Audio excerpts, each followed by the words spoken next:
Break के बाद स्वागत है आपका इंडिया 360 में। बढ़ते हैं अगली चर्चा की ओर। भारत अमेरिका के बीच लंबे समय से चल रही ट्रेड डील पर अब बड़ी उम्मीद जग गई है। मुख्य आर्थिक सलाहकार डॉक्टर वी अनंत नागेश्वरन ने कहा है कि भारत की अमेरिका के साथ ट्रेड डील से जुड़े ज्यादातर मुद्दे सुलझ चुके हैं और बातचीत अंतिम चरण में है।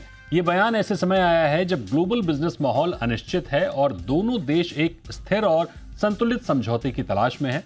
सरकार को भरोसा है कि डील पूरी होते ही निवेश, एक्सपोर्ट और टेक सेक्टर को बड़ा फायदा मिलेगा। वहीं से लेकर वाणिज्य मंत्री पीयूष गोयल का ताजा बयान आया है। उन्होंने कहा है कि अभी भी कुछ मुद्दों पर चर्चा बाकी है।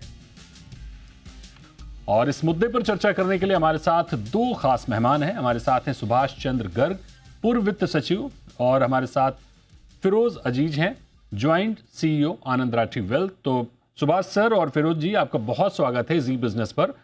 सुभाष सर, सबसे पहला सवाल आपसे ही होगा कि अधिकांश मुद्दे सुलझ चुके हैं। इनफैक्ट पीएम मोदी और प्रेसिडेंट ट्रंप की इसको लेकर बातचीत भी हुई है, लेकिन अंतिम चरण में सबसे बड़ी रुकावटें क्या देख रहे हैं आप? क्या ये टैरिफ से जुड़ी हैं, एग्रीकल्चर मार्केट तक जो रीच है उससे जुड़ी हुई हैं, डिजिटल ट्रेड नियमों से जुड़ी हुई हैं, या कोई और मुद्दा है? ओवरऑल चीजें अब विन विन सिचुएशन में जाती हुई दिख रही हैं, हैप्पी एंडिंग होती हुई दिखेगी, या फिर अभी भी कोई पेच है? देखिए, आप आज जो 3 बयान हैं उसी से आप समझ सकते हैं कि स्थिति क्या है। पहला बयान चीफ इकोनॉमिक एडवाइजर का, उन्होंने ये कहा कि नवंबर तक ये डील होने की मुझे उम्मीद थी, वो तो नहीं हुआ। अब मार्च तक ये ज़रूर हो जाएगी क्योंकि काफ़ी सारे मुद्दे सुलझ चुके हैं, और अगर मार्च तक नहीं होती तो उन्हें बड़ा आश्चर्य होगा। ओके। दूसरा बयान पीयूष गोयल जी का है। उन्होंने कहा कि सीए किस आधार पे बात कर रहे हैं उन्हें नहीं पता, अभी भी थोड़े से मुद्दे बाकी हैं और उन पे अभी चर्चा चल रही है। 5 राउंड की अच्छी चर्चा हो गई, लेकिन इस पे अभी बाकी चर्चा अभी चल रही है। तीसरा बयान, यूएस में कांग्रेस में एविडेंस देते समय यूएस रिप्रेजेंटेटिव ने कहा कि अभी तक जो इंडिया की तरफ से ऑफर आई उसमें जो अभी लेटेस्ट ऑफर है वो सबसे बढ़िया ऑफर है, लेकिन उसमें अभी भी एग्रीकल्चर और कुछ और मुद्दों को लेके अभी तक सहमति नहीं बनी ओके। है। तो अगर आप इन सब चीज़ों को एक साथ इकट्ठा रखें तो आप जो देख रहे हैं कि 8 महीने से, मार्च के बाद से, जिस तरह से देश में हिंदुस्तान और अमेरिका के बीच में ये चर्चा चल रही है, और बहुत बिल्कुल। सुभाष सर लौटेंगे आपके पास। फिरोज जी आपके पास आएंगे। हालांकि अगर इस चर्चा को देखते हुए, इन बयानों को देखते हुए हम सिर्फ पॉजिटिव संकेत निकालने की कोशिश करें कि ठीक है, डील लगभग हो ही जाएगी मार्च तक, तो इस डील के बाद भारतीय एक्सपोर्टर्स, निवेशकों और इक्विटी मार्केट के लिए सबसे बड़ा गेम चेंजर क्या होगा? क्या tech, IT services, electronics, textile और फार्मा सेक्टर्स में तेजी देख सकते हैं हम? जी बिल्कुल, देख जरूर सकते हैं। देखिए, सर्विस एक्सेस कैसी मिलेगी, आईटी सेक्टर उस पर निर्भर करेगा।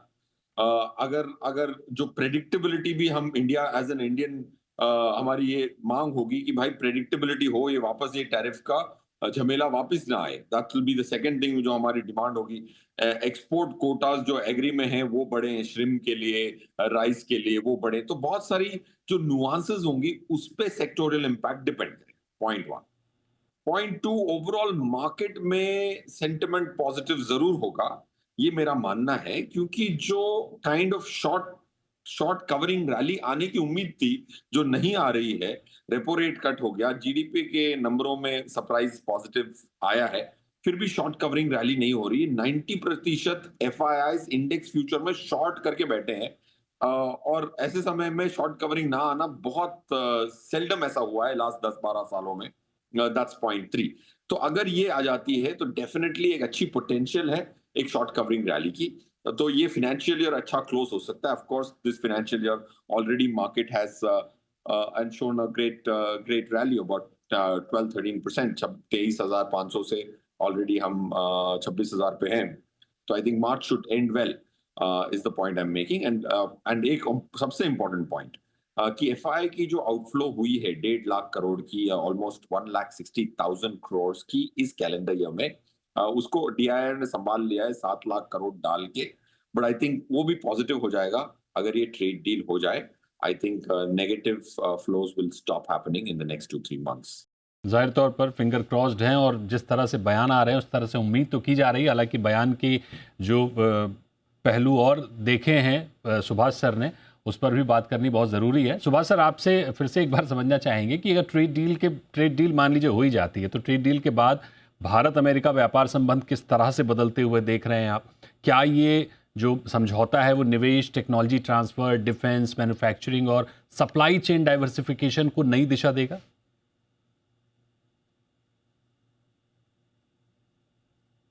तो अगर ये मान के आप चले हैं कि मार्च में ट्रेड डील होती है, वैसे मेरा अपना अनुमान ये है कि ये डील अभी नहीं होगी, ओके। क्योंकि जो हमारे उलझे हुए मुद्दे हैं एग्रीकल्चर के, उन पे अभी कोई सहमति नहीं हुई है, और जब तक उन पे सहमति नहीं होती आगे बढ़ना मुश्किल है। लेकिन अगर मान के चलिए कि अगर फिर भी खुदा ना खास्ता कि आप ये ट्रेड डील हो जाती है, तो देखिए इससे बहुत बहुत सारी चीजें जुड़ी हुई हैं। जो रुपये के बारे में हिंदुस्तान की वीकनेस बनी हुई है, उसमें एक बड़ा मुद्दा अमेरिकन अनसर्टेनिटी हटेगी।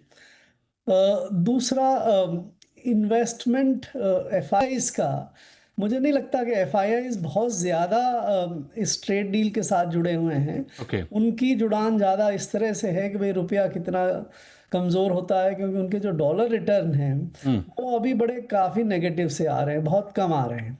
अगर आप 6%, 6.5% रेट ऑफ रिटर्न हो, और 6-6.5% ही आपका रुपया डेप्रिसिएशन हो जाए, तो उनकी रुपी इन्वेस्टमेंट पे असेट जो रिटर्न है वो बहुत कम हो जाती है। तो अगर रुपये को थोड़ी स्ट्रेंथ मिलती है इस ट्रेड डील के होने से, तो इन्वेस्टमेंट में भी थोड़ी बढ़ोतरी आ सकती है। अदरवाइज इसका बहुत ज़्यादा फर्क एफआईआईज के इन्वेस्टमेंट में नहीं पड़ेगा। लास्ट चीज़ जो है सर्विसेज का। सुभाष सर, आपका सर्विसेज में इंटरनेट आज थोड़ा सा दिक्कत कर रहा है, आपसे संपर्क टूट जा रहा है। लौटेंगे एक बार वापस आपके पास। फिरोज जी आपके पास आएंगे और आपसे समझना चाहेंगे कि भारत अमेरिका का सबसे बड़ा ट्रेडिंग पार्टनर है, अगर हम देख रहे हैं इन टर्म्स ऑफ ट्रेड, तो क्या ये डील भारत में एफडीआई फ्लो, वेल्थ क्रिएशन और मार्केट वैल्यूएशन को एक नई रफ्तार देती हुई दिखेगी? और कौन से सेक्टर निवेशकों को सबसे ज़्यादा आकर्षित करेंगे? किन सेक्टर्स में आप सबसे ज़्यादा निवेश होते हुए दिखेंगे? और अगर खुदा न खास्ता कहीं पर ये दिक्कतें आती हैं या नेगेटिव सेंटिमेंट्स बनते हैं, तो फिर कहाँ से बचने की ज़रूरत है? देखिए सर, मेरे हिसाब से तो एफआईआई जो पैसा डाल रहा है, पहले तो जैसे रुपी रिटर्न की सुभाष सर कह रहे थे, बाकी सब चीजों से सहमत हूँ। आज एफआईआई ने माल बेचा है। कोविड के बाद जो भी पैसा लाए थे 2 साल में, उतना निकाल चुका है। डीआईआई ऑलमोस्ट अभी 17-18 लाख करोड़ डाल चुका है लास्ट 4 साल में। तो आज जो पैसा ले जा चुका है वो तो खुश हो गया कि भाई डॉलर रुपी डेप्रिशिएट होने से पहले पैसा निकाल चुका है। ठीक। माना कि पास्ट परफॉर्मेंस एफआईआई की खराब दिख रही होगी, बट एफआईआई बड़ा स्मार्ट इन्वेस्टर होता है। रिटेल इन्वेस्टर की तरह नहीं होता है कि वो पास्ट परफॉर्मेंस के आधार पे फ्यूचर इन्वेस्ट करता है। वो देखता है कि आज 90 में खरीदूंगा तो मेरी रिटर्न की संभावना ज्यादा है, क्योंकि डॉलर डेप्रिशिएट होने की संभावना है। माना कि रुपी इस कैलेंडर ईयर में 7 रुपए से डेप्रिशिएट हुआ है, 1 जनवरी 2023 का भाव देख लीजिए, 82.64 का भाव था। आज आप 3 सालों में 8-9% की डेप्रिसिएशन है। आप अगर कंपाउंड करके देखें तो 2.7% की कंपाउंडेड डेप्रिसिएशन आई है। एक साल जरूर ऐसा डेप्रिशिएट हुआ है, but that's how currencies behave. They remain stable. Suddenly 1 year they depreciate. ऐसा ही आप historical देखेंगे तो 3 year depreciation of rupee is long term average के और interest rate parity के आधार पे है। तो मैं ये कह रहा हूँ, when I'm speaking to FIIs, वो कह रहे हैं रुपी डेप्रिशिएट हो चुका है। $1 बिलियन एक FII ने कमिट किया है इंडिया के एक सेक्टर में, और वो पैसा आना कभी भी अनिवार्य है। मैं 2 फंड मैनेजर्स जो जॉइंट वेंचर है फ्यूचर फंड के, जो उनके जो फॉरेन पार्टनर्स हैं, एफपीआई हैं, उनको आयरलैंड के थ्रू डील मिल रही है $1 बिलियन की, एक एफआईआई से। सो 90 देख के लोगों का मन ललचा रहा है, ना कि ऑफ कोर्स पास्ट परफॉर्मेंस खराब दिख रहा है। सो एफआईआईज कैन कम बैक। दूसरी बात यह है कि मार्केट में मैं पॉजिटिव इसीलिए हूं क्योंकि ट्रंप ने जब 50% की टैरिफ दिखाई थी तब निफ्टी थी 24,500 की। आज इतना डराने के बाद दे पूरे वर्ल्ड में सबसे पावरफुल आदमी ने इंडिया की कैपिटल मार्केट्स में डेंट करने की पूरी कोशिश की। 25% की टैरिफ करी, फिर अगले दिन बढ़ा के 50% कर दी। फिर भी आज आप देख रहे हैं 7-8% ज्यादा हूं मैं उससे निफ्टी में। तो ये क्या कहता है कि भाई आज डीआईआई में आज आंकड़े आए, एम्फी के आंकड़े आए नवंबर के 19,999 करोड़ की एसआईपी बुक आई है। और यही 10 साल पहले नवंबर 2016 में 9 साल पहले 3,885 करोड़ थी। तो 3,885 crore 9 years back in the same November, आज 30,000 करोड़। अगर 8 गुना पैसा हुआ है तो आपको ये प्रश्न अपने आप से पूछना है कि अगले 8 सालों में क्या ये एसआईपी का आंकड़ा 5 गुना होगा? अगर चाहिए 5 गुना होगा तो 1.5 लाख करोड़ एसआईपी आएगी। देश में आज तक फाइनेंशियलाइजेशन की इक्विटी कल्ट नहीं बनी है। यूएस में बन चुकी है, जापान में बन चुकी है, यूरोप में बन चुकी है, पेरिस में बन चुकी है। जब वो इक्विटी कल्ट बना था तो जापान इतनी हाई वैल्यूएशंस पे था, यूएस इतनी हाई वैल्यूएशंस पे था, इंडिया ने उसका फायदा अभी तक नहीं लिया है। उसके आज ग्रीन शूट्स दिख रहे हैं। बड़ी सी हरियाली आती है, उसके पहले एक छोटी सी घास निकलती है। वो अब घास के ग्रीन शूट्स पकड़ना चाहे कोई तो एटलीस्ट 10-12% निफ्टी में रिटर्न आ सकती है। फंड मैनेजर 15-16% दे सकते हैं। ऐसा नहीं कि 50-50% की रिटर्न आने के जमाना गया, बट 11-12% कंपाउंडेड निफ्टी पे आना is still twice more than the debt return which our investor deserves. ठीक बात है। जिस तरह से एफआईआईज के और एसआईपी के आंकड़े दिए फिरोज भाई ने, सुभाष सर आप कुछ कहना चाहेंगे?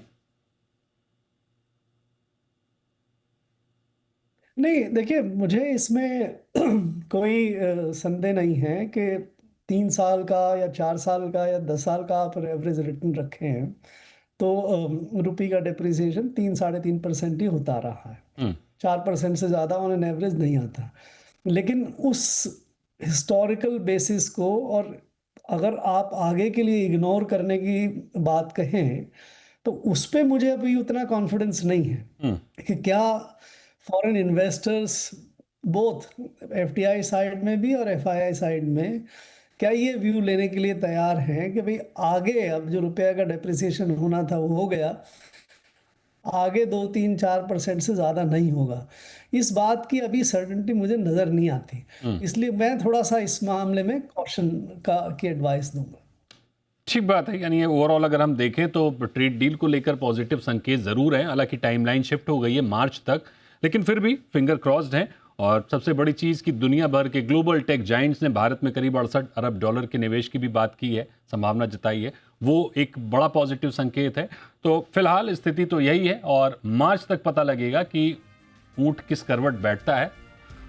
फिलहाल बहुत शुक्रिया करेंगे आपका सुभाष सर, और बहुत शुक्रिया करेंगे आपका फिरोज जी हमारे साथ जुड़ने के लिए, इस पूरी चर्चा में भाग लेने के लिए।